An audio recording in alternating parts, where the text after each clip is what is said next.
कहा जाता है दोस्तों कि कुछ कर जाओ ऐसा कि सब कोई करना चाहे आपके जैसा। तब आपको सारे लोग डीएम साहब कहेंगे। जी, जब पोस्टिंग मिलेगी तो जो भी पोस्ट मिलेगा उस हिसाब से लोग कहेंगे। कितने घंटे पढ़ाई करते थे? अ, इसमें सिलेबस बहुत बड़ा है, हुँ। लाइक आपको ना सब कुछ पढ़ना है, मैथ पढ़ना है, साइंस पढ़ना है, हिस्ट्री पढ़ना है, ज्योग्राफी पढ़ना है, पॉलिटिकल साइंस पढ़ना है। लास्ट ईयर जब सिलेक्शन हुआ था तो मैं 3 साल बाद घर आया था, 22 से 25 तक मैं घर नहीं आया था।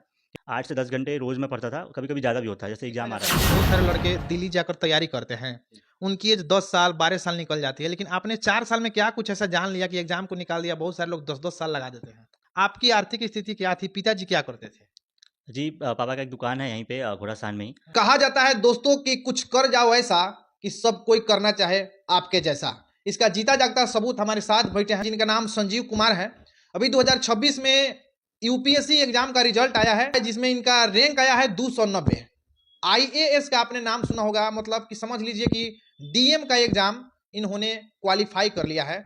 और इनसे बात करते हैं और इनसे जानने का प्रयास करते हैं कि आखिरकार पूरी तैयारी में इनकी क्या कुछ मेहनत लगी, कितने सालों का क्या है कि इनका जर्नी है, सब बताने का आपको प्रयास करेंगे। आप लोग वीडियो में बन रही है। बहुत बहुत स्वागत है आपका। जी, धन्यवाद। क्या नाम पड़ेगा आपका? मेरा नाम संजीव कुमार है। मैंने इस वर्ष और पिछले वर्ष भी यूपीएससी क्लियर किया है। पिछले वर्ष मेरा रैंक 583 था। इस बार मेरा रैंक 290 है। पिछली बार मुझे आईआरएस कस्टम्स और इनडायरेक्ट टैक्सेस मिला था, जो मैं ट्रेनिंग कर ही रहा था। इसी बीच रिजल्ट आया और इस बार मुझे आईएएस मिलेगा क्योंकि 290 रैंक है। रैंक इम्प्रूव हुआ ऑलमोस्ट 300, इस वजह से। जी। इसका मतलब कि पोस्ट मिलेगा आपको। जी, जी, आईएएस मिलेगा इस बार। बहुत सारे लोग वीडियो देख रहे हैं, जानना चाहते हैं। सबसे पहले हम शुरुआती जो पढ़ाई होती है, जानना चाहेंगे कि आपका जो 10th का पढ़ाई था, वो किस बोर्ड से था? सीबीएसई था कि बिहार बोर्ड था? जी, मैंने 10th तक यहीं पढ़ाई करी है, घोड़ासान में ही। घोड़ासान ज्ञान ज्योति स्कूल है, वहाँ सीबीएसई बोर्ड था, तो वहाँ से इंग्लिश मीडियम से करी है। करिए, उसके जी, जी। बाद 12th हुआ। जी, उसके बाद 12th मैंने दिल्ली से किया, केंद्रीय विद्यालय, 11th-12th वहाँ से किया है। उसके बाद ग्रेजुएशन किया है Delhi university, Delhi college of arts and commerce से कॉलेज है साउथ कैंपस में, वहाँ से। वहाँ 3 साल 2019 से 2022 तक मैंने कॉलेज किया और कॉलेज के बाद से मैंने तैयारी स्टार्ट किया 22 से, तो 26 तो 4 साल हो गए तैयारी करते हुए और इसी बीच रिजल्ट आया। मतलब कॉलेज पास करने के बाद आपने तैयारी करना शुरू कर दिया। जी, जी, कॉलेज में जब कॉलेज में होता है तो टाइम उतना मिलता नहीं है, तो कॉलेज के बाद 22 जब हमारा कॉलेज खत्म हुआ, 22 में ही बीच में मई में होता है खत्म कॉलेज तो। मई-जून से स्टार्ट किया मैंने प्रिपरेशन अच्छे से, तो उसके बाद से प्रिपरेशन किया, फिर 23 में एग्ज़ाम दिया, वो निकला नहीं था। 24 में आईआरएस कस्टम्स मिला, इस बार आईएएस मिलेगा। तो आपने मात्र 4 साल की तैयारी में इस एग्ज़ाम को निकाल लिया। जी, जी, 4 साल लगे टोटल अगर काउंट करें तो, पिछले साल भी हुआ था तो 3 साल ही, 3 से 4 साल कह सकते हैं। जी। आपने दिल्ली पढ़ाई की और चंपारण के रहने वाले हैं घोड़ासान के।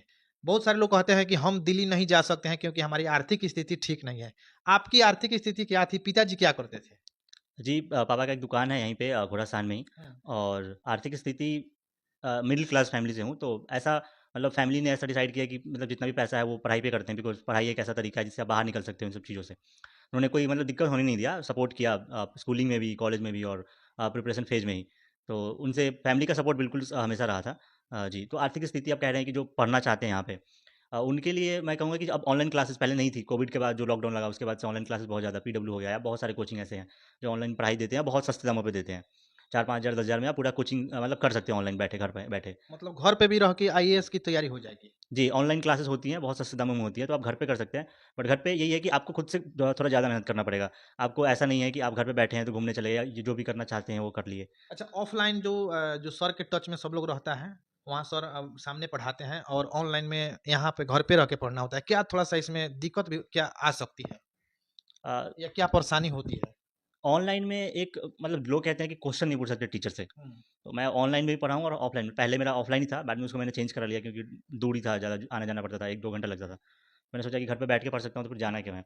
तो वो होता है कि क्वेश्चन नहीं पूछ सकते हैं, बट वहाँ पे आप जाके बैठ के देखोगे तो कोई क्वेश्चन पूछता नहीं है जनरली, क्योंकि हुँ। जो भी आपके सवाल होंगे वो सर आपको बता देंगे। और नहीं भी होगा तो आप ऑनलाइन कर लो, गूगल है आजकल, कोई भी क्वेश्चन होगा आपके मन में सर्च कर लो नेट पे, मिल जाएगा उसका आंसर। तो ऐसा है, अब नहीं है वो ज़माना कि क्वेश्चन किससे पूछेंगे, आप गूगल से पूछ लो, वो बता देगा। आजकल तो एआई आ गया है, चैट जीपीटी, आर्टिफिशियल इंटेलिजेंस, वो अच्छे से बता देगा।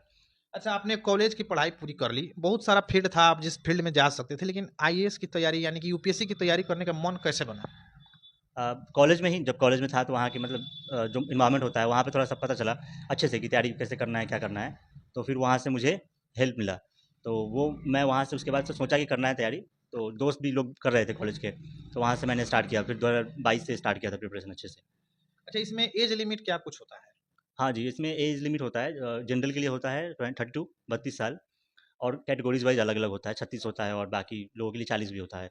तो अटेम्प्ट भी होता है कुछ कि इतना बार ही आप एग्ज़ाम दे सकते हैं। जी, 6 अटेम्प्ट होता है जनरल वालों के लिए और ओबीसी वालों के लिए 9 होता है, बाकी के लिए जो एससी एसटी है उनकी लिमिट नहीं है, वो कभी भी कितना भी दे सकते हैं। जी। अच्छा, उसके बाद जब आप यहाँ पे आ गए और घर पे पता लगा कि मेरा रिजल्ट आ गया तो क्या माहौल था? जी, सब खुश होंगे, ये तो ऑब्वियस सी बात है कि सब खुश होंगे, क्योंकि मतलब एक बहुत बड़ा एग्ज़ाम है ये, क्योंकि आप इस एग्ज़ाम के ज़रिए लोगों के लाइफ़ को चेंज कर सकते हैं। ऐसा आपको एक पोस्ट मिलता है, जो आप पूरा एक डिस्ट्रिक्ट को मैनेज करेंगे, या फिर अगर फॉरेन मिलता है तो आप कंट्री को मैनेज करेंगे। तो वो अच्छा लगता है सबको, काफ़ी लोग खुश हैं, गाँव के लोग भी खुश हैं, तो काफ़ी अच्छा लगा। जी। मतलब कि अब आपको सारे लोग डीएम साहब कहेंगे। जी, जब पोस्टिंग मिलेगी तो जो भी पोस्ट मिलेगा उस हिसाब से लोग कहेंगे। सेक्रेटरी भी कहते हैं, सेक्रेटरी मिलेगा बाद में, एसडीएम, डीएम जो भी एडीएम होता है वो। जी। अच्छा, अब बहुत सारा देखा जाता है कि बहुत सारे लड़के दिल्ली जाकर तैयारी करते हैं। उनकी एज 10 साल, 12 साल निकल जाती है, लेकिन आपने 4 साल में क्या कुछ ऐसा जान लिया कि एग्ज़ाम को निकाल दिया? बहुत सारे लोग 10-10 साल लगा देते हैं। जी, मेरा माइंडसेट था कि मैं सोर्स को लिमिटेड रखूँ। मेरे पास 10 किताबें हैं, प्रीलिम्स के लिए मान लीजिए 7 किताबें जनरली होता है, 7 सब्जेक्ट होता है, तो उसके लिए 7 किताबें आती हैं। लक्ष्मीकांत हो गया, स्पेक्ट्रम हो गया, या फिर शंकर आईएएस का बुक हो गया। ऐसे बहुत सारे बुक्स हैं, वो लिस्ट आपको मिल जाएगी नेट पे, कोई भी बता देगा। वो लिस्ट है 7-8 बुक की प्रीलिम्स की, वो आप पढ़ लो। बस मैं वो सोचता कि ये 7-8 किताब पढ़ूँगा, प्रीलिम्स निकल जाएगा। फिर कुछ किताबें हैं मेंस के लिए अलग, वो करूँगा वो निकल जाएगा। मतलब ऐसा नहीं कि 10 किताबें एक सब्जेक्ट के लिए पढ़ रहा हूँ। एक सब्जेक्ट के लिए 1 किताब, तो वो सोर्स लिमिटेड था कि मुझे इतना ही पढ़ना है। तो मेरे टेबल पे बस 10 किताबें होंगी 3 महीने के लिए, फिर वो चेंज होंगी, 10 किताबें और एक्स्ट्रा आएँगी, वो अगले 3 महीने के लिए, प्रीलिम्स और मेंस के हिसाब से। तो ये मेरा माइंडसेट था कि मैं जितना कम पढूँ, उससे जितना ज़्यादा यूटिलाइज़ कर पाऊँ, वो था। प्रैक्टिस करना बहुत ज़रूरी है, मेहनत आपको करना पड़ेगा, मेहनत के सिवाय इसमें कोई रास्ता नहीं है। और तीसरा स्मार्ट वर्क, कि थोड़ा-सा नेट का यूज़ कर लिया, एआई का यूज़ कर लिया, तो मैंने बहुत किया है दोनों बारी, तो हेल्प मिलता है उससे। कितने घंटे पढ़ाई करते थे? अ, इसमें सिलेबस बहुत बड़ा है, लाइक आपको ना सब कुछ पढ़ना है, मैथ पढ़ना है, साइंस पढ़ना है, हिस्ट्री पढ़ना है, ज्योग्राफी पढ़ना है, पॉलिटिकल साइंस पढ़ना है। तो टाइम तो आपको देना पड़ेगा, उसके लिए कोई शॉर्टकट नहीं है कि आप 2 घंटे रोज़ पढ़ के निकाल लेंगे। 8 से 10 घंटे रोज़ मैं पढ़ता था, कभी-कभी ज़्यादा भी होता है। जैसे एग्ज़ाम आ रहा है, फिर मेरा मेंस आ रहा है, तो उसमें 10 दिन बाद मेंस है। तो बाकी सब चीज़ें रिवाइज़ करनी है, क्योंकि 2-3 महीने जो पढ़ा है, तो उसमें 12 से 13 घंटे भी कभी-कभी हो जाते थे। वो बस 1-2 वीक के लिए या 10-15 दिन के लिए होता था। तो 8 से 10 घंटे जनरली होता था। अच्छा, आपके जीवन में सोशल मीडिया का क्या कुछ सोशल मीडिया पे भी आप एक्टिव रहते थे कि उससे वंचित रहते थे? क्या कुछ था इसमें? जी, मैं जब प्रिपरेशन किया तो था मेरा आईडी, बट वो देखा कि थोड़ा-सा टाइम वेस्ट हो रहा है उसपे, डिस्ट्रैक्शन हो रहा था, मैंने डिलीट कर दिया था सारा, डीएक्टिवेट। हुँ। व्हाट्सएप और टेलीग्राम था मेरे पास, और तो उसके बाद बाकी सारे जो भी होते हैं इंस्टा, फेसबुक वगैरह मैंने डिलीट कर दिया था, क्योंकि वो तरीके से मेरे को डिस्ट्रैक्ट कर रहा था, इसलिए बंद कर दिया था।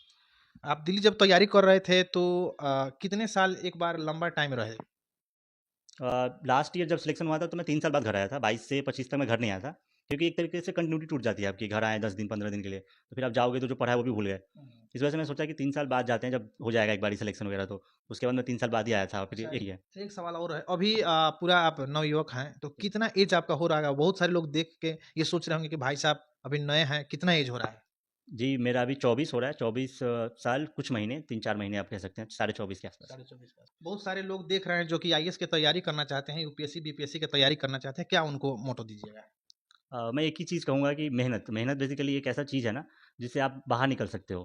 तो जाकिर खान एक स्टैंड अप कॉमेडियन है, वो कहते हैं कि मेहनत करने से बहुत कुछ हो जाता है, मैंने करके देखा है, हो जाता है, तो आप भी करके देखिए, आपका भी हो जाएगा। तो यही है बस कि मेहनत करो, अच्छे से करो, और मतलब छोड़ना नहीं है चीज़ को, कि करना है तो करना है बस। यहाँ नहीं होगा तो बीपीएससी में होगा, वहाँ नहीं होगा तो एसएससी में होगा, कहीं तो होगा। तो एक माइंडसेट लेके चलना है कि करना है, छोड़ना नहीं है बस। तो आप लोगों ने देखा अभी जो हमारे साथ बैठे हैं, यूपीएससी का एग्ज़ाम में इन्होंने 290 रैंक इनका आया हुआ है। बहुत जल्द इनका पोस्टिंग भी हो जाएगा और ट्रेनिंग में भी चले जाएँगे। लेकिन ये वीडियो आप लोग को एक इनका पूरा जर्नी हम बताएँ, आप लोग को समझाने का प्रयास किए कि अगर आप यूपीएससी की तैयारी करना चाहते हैं, बीपीएससी की तैयारी करना चाहते हैं, तो किस तरह आप तैयारी करेंगे, किस तरह कंटिन्यूटी अपने आप में बनाए रखेंगे, तो आने वाले समय में आप भी यहाँ तक पहुँच सकते हैं। बाकी इस वीडियो को देखने के बाद आपकी क्या राय बनती है और सर के बारे में क्या सोचते हैं, कमेंट बॉक्स में अपना राय ज़रूर डालिएगा। मिलते हैं अगले वीडियो में, बहुत-बहुत धन्यवाद। जय हिंद, जय बिहार।